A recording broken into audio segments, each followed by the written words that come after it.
Halo Sobat Sehat semua, Assalamualaikum warahmatullahi wabarakatuh.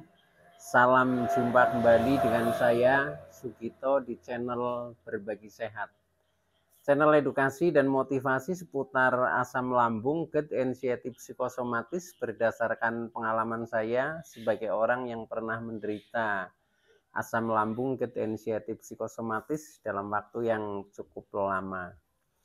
Dan alhamdulillah sekarang sudah sembuh. Harapan saya khususnya kepada teman-teman yang masih dalam penderitaan asam lambung, GERD, anxiety psikosomatis, setelah menonton video ini akan dapat tersugesti dan termotivasi untuk dapat cepat sembuh. Saya bisa sembuh, insya Allah teman-teman pasti juga bisa sembuh. Badai pasti berlalu. Baiklah teman-teman, pada kesempatan kali ini saya akan berbagi seputar asam lambung, anxiety psikosomatis dengan topik 5 makanan yang harus diwaspadai bagi penderita asam lambung, anxiety psikosomatis. Baiklah teman-teman, sebelum saya lanjutkan ya, tolong yang belum subscribe channel ini klik subscribe dan loncengnya supaya teman-teman tidak ketinggalan konten video-video berikutnya. Dan jika suka, klik like, selalu bagikan ke sosial media teman-teman. Semoga bermanfaat buat kita semua. Baiklah, kita lanjutkan. Jadi topik kita kali ini adalah 5 makanan yang harus diwaspadai bagi penderita asam lambung, GERD, anxiety psikosomatis. Teman-teman semua, 5 jenis makanan yang harus kita waspadai ya, khususnya bagi penderita asam lambung, GERD, anxiety psikosomatis yang kondisinya memang belum membaik ya, belum membaik. Nah, ini harus betul-betul waspada terhadap 5 jenis makanan ini. Mengapa begitu? Karena dari makanan itu kadang sering memicu ya, memicu asam lambung itu menjadi naik ya, atau menjadi kambuh. Nah, akhirnya sensasi makin bertambah. Nah, oleh karena itu sebelum sensasi itu bertambah muncul ya, nah itu lebih baik kita waspada. Dan makanan-makanan yang kita waspadai yang akan saya bahas terutama makanan-makanan harian ya.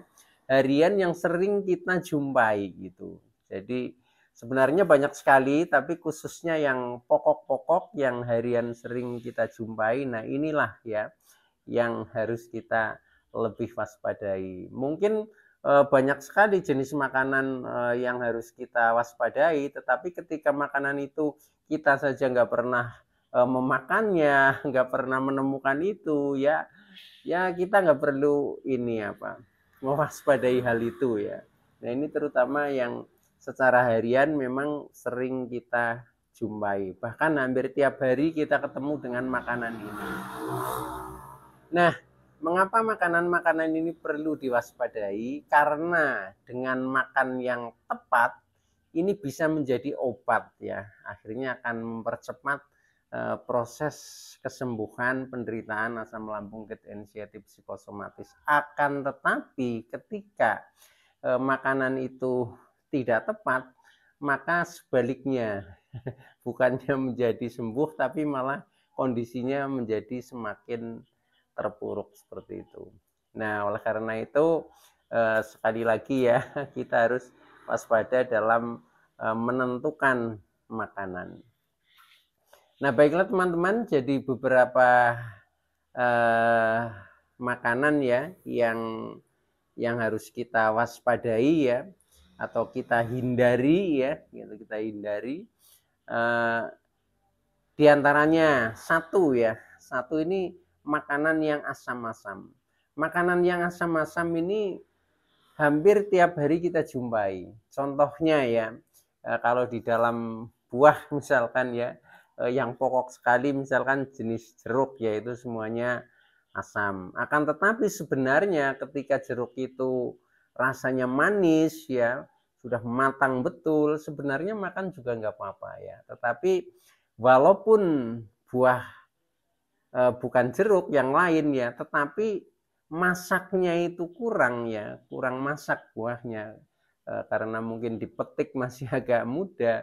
Nah itu pun rasanya asam. Nah ketika terjadi seperti itu, misalkan mangga ya, tapi rasanya nggak manis, asam, ya itu sama saja efeknya negatif ya. Atau mungkin belimbing ya, ketika rasanya masih agak asam-asam, sama saja seperti itu ya.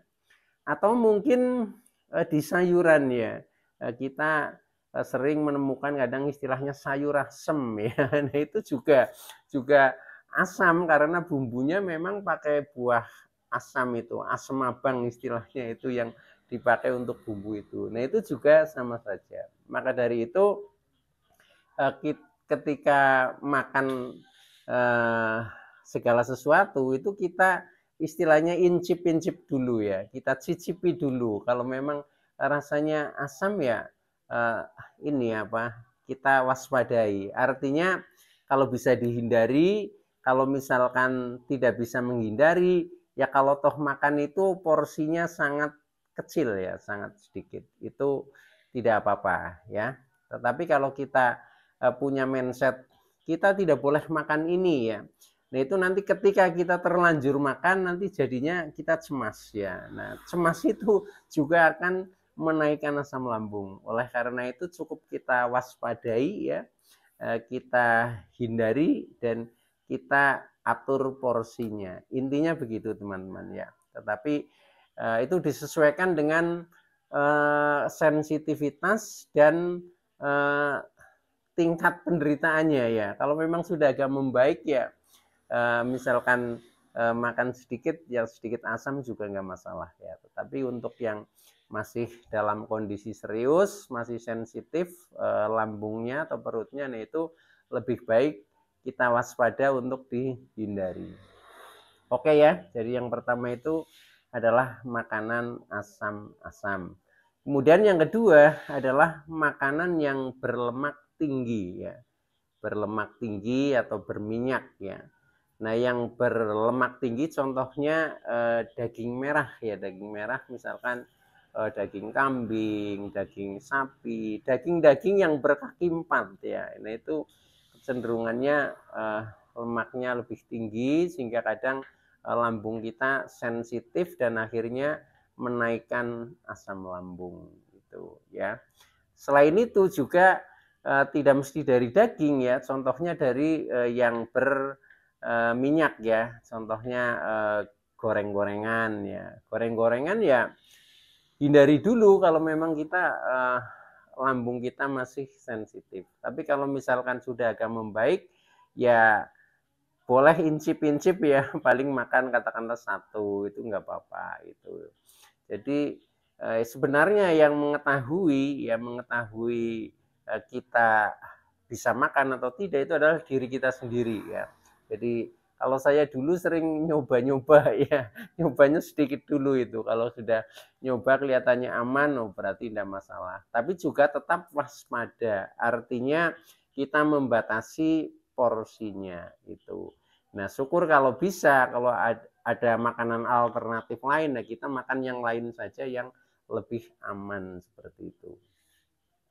Termasuk makanan-makanan bersantan itu juga seperti itu ya. Jadi itu sementara kita waspadai, kita hindari dulu. Oke teman-teman ya, itu yang kedua.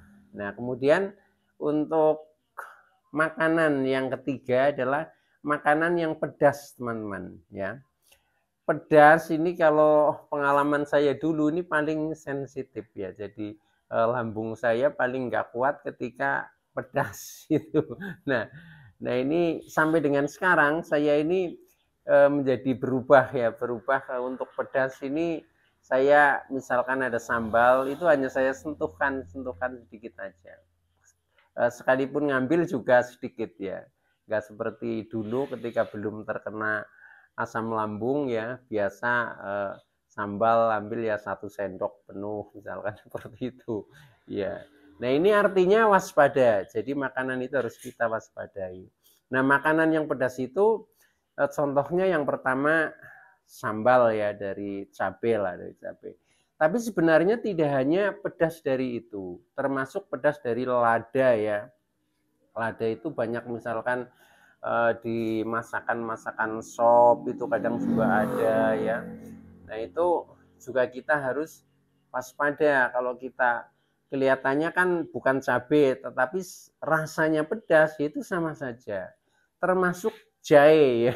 Jahe ini pengalaman saya dulu saya minum jahe susu ya. Jahe susu di angkringan itu nikmat sekali ya, kita di angkringan minum jahe susu sambil ngerokok, rileks sejenak ya.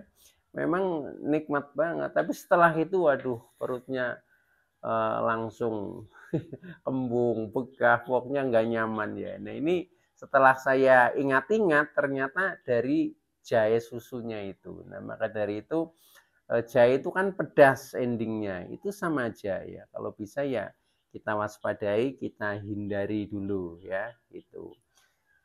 Itu tentang makanan yang pedas-pedas. Nah kemudian selain itu makanan yang keempat ya, yang keempat ini adalah mie instan ya.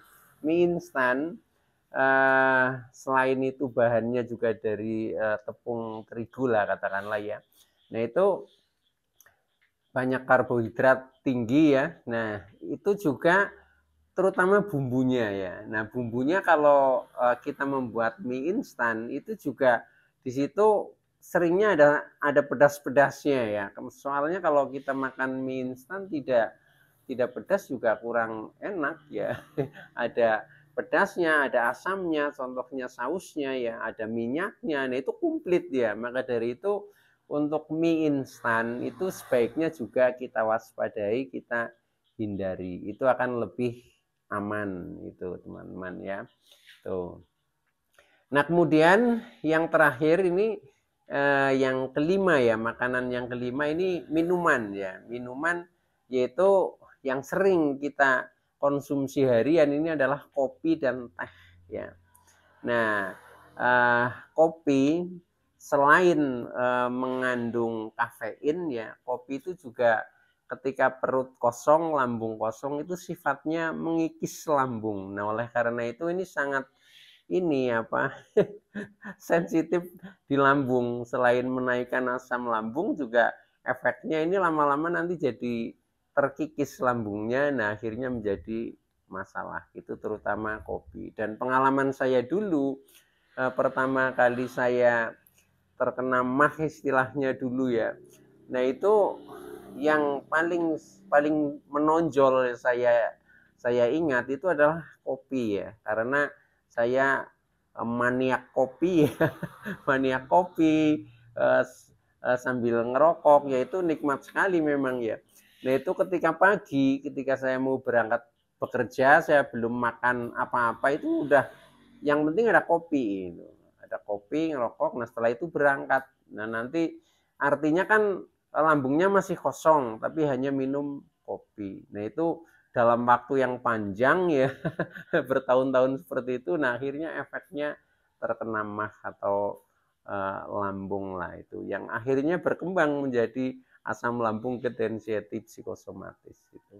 Nah oleh karena itu waspadai ya, terutama ketika belum sembuh. Termasuk juga teh ya. Teh juga sama karena itu mengandung kafein, yaitu juga memacu asam lambung untuk naik. Nah, kalau misalkan mau minum teh ya boleh tapi jangan terlalu kental ya, jangan terlalu kental. Atau ya disesuaikan kondisi lah ya. Contohnya saya ini juga minumnya teh ini ya, minum teh tapi juga tidak terlalu kental dan saya buatnya teh keroncong istilahnya ya ini. Nggak apa-apa. Kalau misalkan kopi, sekarang saya kalau ngopi ini pahit ya.